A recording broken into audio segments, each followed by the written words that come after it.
Picture this. You're 42 years old and you weigh 480 pounds. You weren't always this big. At 25, you were maybe 230. At 30, you were 280. At 35, you crossed 350. Now you're pushing 500, and you know deep down that you're dying. You live in a one-bedroom apartment. You haven't left in 8 months because you can't fit through the door anymore.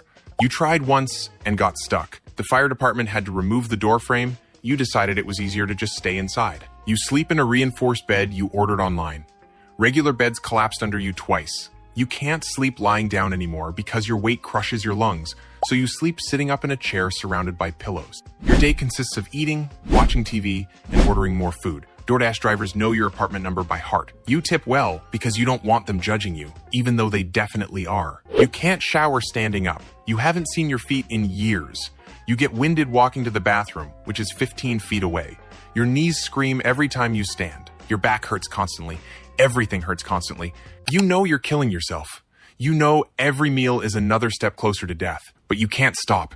Food is the only thing that makes you feel good anymore, even though it's the thing that's killing you. Then one night you're eating Chinese takeout in bed, orange chicken, fried rice, 2 egg rolls, and you feel a tightness in your chest. Not heartburn, different, worse. You think, this is it, I'm gonna die, and you're right.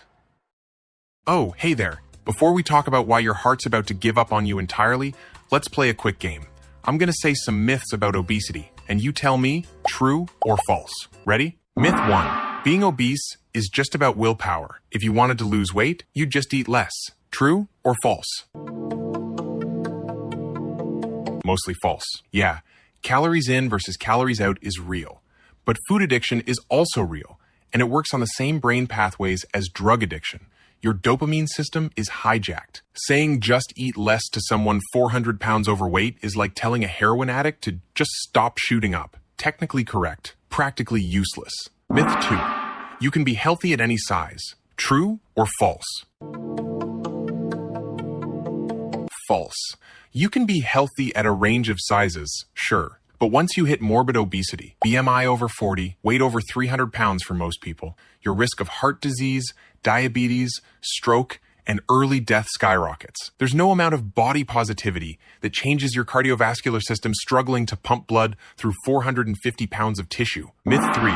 Obese people die from heart attacks suddenly and painlessly. True or false? False. Heart failure from obesity is usually slow. Your heart doesn't explode. It just gets weaker and weaker over months or years until it can't pump blood effectively anymore. You slowly suffocate as your lungs fill with fluid. It's not quick and it's not painless. All right, now let's talk about what happens when your body weighs so much that your heart physically cannot keep up anymore. And just for context, about 42% of American adults are obese. About 9% are morbidly obese. This isn't rare. This is an epidemic. And unlike cancer, this one's mostly preventable. So what does obesity actually do to your body? And why does being 480 pounds eventually kill you? Let's start with the obvious. Your heart is a pump. It's designed to push blood through your entire body, your organs, your muscles, your brain, everything. The average adult has about 60,000 miles of blood vessels. Your heart pumps blood through all of them, 24/7, for your entire life. Now imagine you're 480 pounds. You've got way more tissue than a normal-sized person, more fat, more stretched skin, more volume that needs blood flow. But your heart, it's the same size as everyone else's. It's a regular human heart trying to do twice the work. It's like asking a Honda Civic engine to pull a semi-truck. Technically possible for a little while, but it's going to burn out eventually. Here's what happens to your cardiovascular system when you're morbidly obese. First, your heart has to pump harder to push blood through all that extra tissue. This causes your blood pressure to go up. Chronic high blood pressure makes your heart muscle thicken and stiffen because it's working overtime. Second, the extra weight around your chest and abdomen physically compresses your lungs and heart. You can't take deep breaths. Your heart can't expand fully. Everything's cramped. Third, obesity causes chronic inflammation throughout your body. Your fat cells aren't just storage. They're hormonally active. They pump out inflammatory chemicals that damage your blood vessels, promote plaque buildup, and make your heart work even harder. Add in the fact that most morbidly obese people also have type 2 diabetes, high cholesterol, and sleep apnea, and you've got a perfect storm of cardiovascular destruction. Sleep apnea is particularly nasty. When you're 480 pounds, The fat around your neck literally crushes your airway when you lie down. You stop breathing multiple times per hour while you sleep. Your oxygen levels drop, your heart rate spikes, and your heart has to work even harder during the one time it's supposed to rest. Over years of this, your heart muscle starts to fail. It gets enlarged, weak, and inefficient. Instead of pumping 60 to 70% of the blood out with each beat, it's pumping maybe 30 to 40%. Blood starts backing up in your lungs and legs because your heart can't move it effectively. This is called congestive heart failure, and it's exactly what it sounds like. Your heart is failing to do its job, and fluid is congesting in places it shouldn't be. And here's the dark irony. Food is what got you here. Every burger, every pizza, every late night binge added a little more weight, put a little more strain on your heart, brought you one step closer to the moment when your heart just says, I'm done. Let's walk through the last 6 months of your life as your heart slowly gives up on keeping you alive. Month 1 to 2, you're 480 pounds and you've been feeling worse than usual. You're tired all the time, not just lazy tired, but exhausted, like you've run a marathon even though you've barely moved. You're getting winded doing absolutely nothing. Walking to the bathroom leaves you gasping. You have to pause halfway through a sentence to catch your breath. Your feet and ankles are swollen like balloons by the end of the day. You're also waking up at night feeling like you're drowning. You're gasping for air, heart pounding, sweating. This is because fluid is building up in your lungs. Your heart can't pump it through your body effectively, so it's backing up into your respiratory system. You know you should see a doctor, but you can't leave your apartment. And honestly, you know what they're going to say. Lose weight. Yeah, no shit, Sherlock. Hadn't thought of that. So you ignore it. Order more food. Keep watching TV. Tell yourself maybe it'll get better. Month 3 to 4. The swelling in your legs is constant now. Your skin is stretched so tight it's shiny. Sometimes it weeps clear fluid because there's so much pressure under your skin that it's literally leaking out. You can't lie down at all anymore. When you try, you feel like you're suffocating within minutes. You sleep, sitting up in your chair, head tilted back, mouth open, gasping. Your appetite's gone, which is ironic because food has been your whole life for years. But when your heart's failing, your digestive system gets less blood flow, so eating makes you nauseous.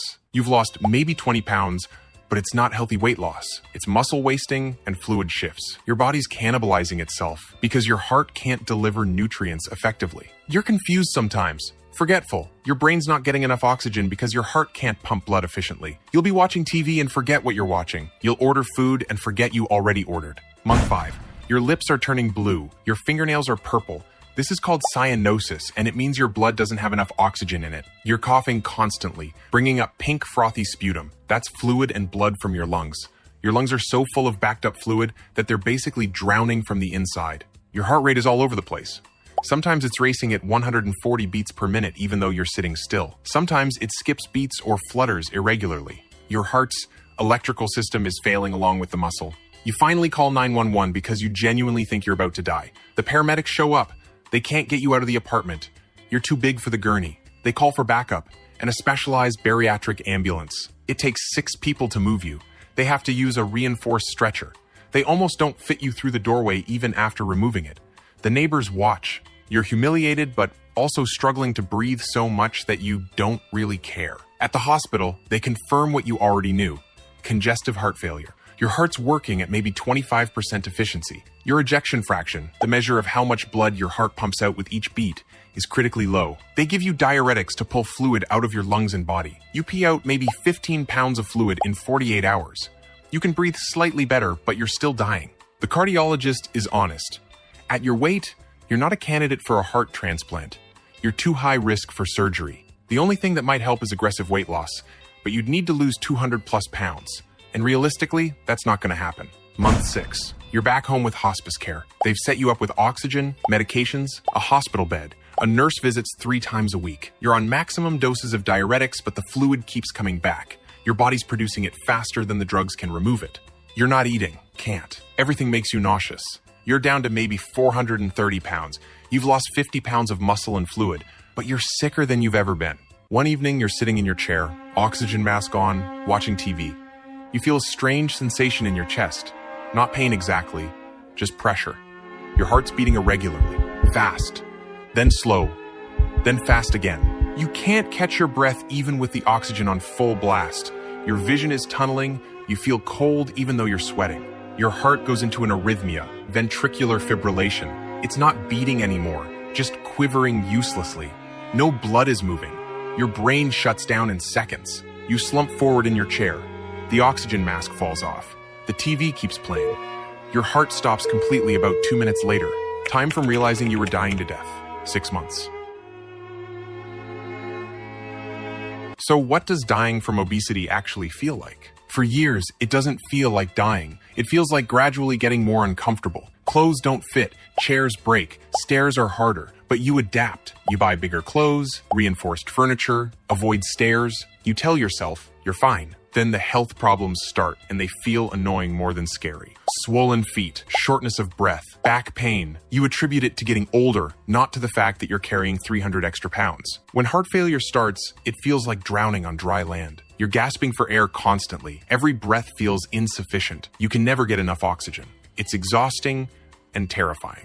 The fatigue is overwhelming. Every movement takes monumental effort. Getting up to use the bathroom feels like climbing a mountain. There's also this mental fog that comes with heart failure. Your brain's not getting enough oxygen, so you're confused, forgetful, slow. You'll be mid-thought and lose track of what you were thinking about. And there's a bizarre irony to the whole thing. You're dying because you ate too much, but at the end you can't eat at all. Food, which was your comfort and addiction, becomes repulsive. The final moments when your heart gives out don't hurt exactly. It's more like everything's shutting down at once. You can't breathe, your vision goes dark, you feel cold, and then nothing. No pain, no panic, just your body finally giving up after years of being asked to do the impossible. Reality check. Obesity is linked to over 200,000 deaths per year in the United States. It's the second leading cause of preventable death after smoking. Morbid obesity, BMI over 40, reduces your life expectancy by 8 to 10 years on average. At 480 pounds, you're looking at dying in your 50s or 60s instead of your 70s or 80s. And here's the thing, unlike cancer or most of the other deaths we've covered, this one is almost entirely preventable. You can't choose not to get cancer. You can't choose not to get hit by a car, but you can choose not to eat 5,000 calories a day for 20 years. Now, before anyone in the comments yells at me, yes, food addiction is real. Yes, there are genetic factors and metabolic issues and psychological components. Yes, some people have a much harder time losing weight than others, but also, nobody gets to 480 pounds by accident. That takes years of consistent overeating. At some point, choices were made. A lot of choices. The good news, and yes, there's actually good news here, is that this death is reversible up until a certain point. If you're morbidly obese, but your heart's still functioning, you can lose weight and dramatically reduce your risk. Let's talk about fasting, since it's relevant here too. Extended fasting, 24 to 72 hours without food, is one of the most effective tools for reversing metabolic damage and losing weight quickly. It resets your insulin sensitivity, promotes autophagy, where your body cleans up damaged cells, and forces your body to burn fat for fuel. It's not easy, it's not comfortable, but it works. And unlike bariatric surgery, which is expensive and risky, fasting is free. Intermittent fasting, eating in a compressed window like 16 to 8 or OMAD, is also effective for sustained weight loss. The research is solid. It's just not sexy to tell people, stop eating so much, so you don't see it marketed like you see diet pills or surgery. Point is, if you're 250 pounds and trending up, you can change course. If you're 350 pounds and your knees hurt, you can still turn it around. If you're 480 pounds and struggling to breathe, it's harder but not impossible. The alternative is dying in a chair in your apartment, suffocating on fluid in your own lungs because your heart couldn't keep up with the body you built. So there you have it, dying from obesity. Slow, preventable, and depressingly common. The good news is you don't have to die this way. Eat less, move more, try fasting, get bariatric surgery if needed. Literally anything is better than eating yourself to death over 2 decades. The bad news is that food addiction is real, and breaking it is hard, and modern society is designed to make you fat. Processed food is cheap and addictive. Healthy food is expensive and boring. You're surrounded by drive-thrus and delivery apps. But also, people have escaped heroin addiction. People have quit cigarettes. You can stop eating 5,000 calories a day. It sucks, but it's possible. Stay safe. Take care of your body. And if you find yourself gaining weight every year and ignoring it, maybe don't. Because the alternative is your heart giving up on you in your 30s while you're sitting in a reinforced chair watching TV.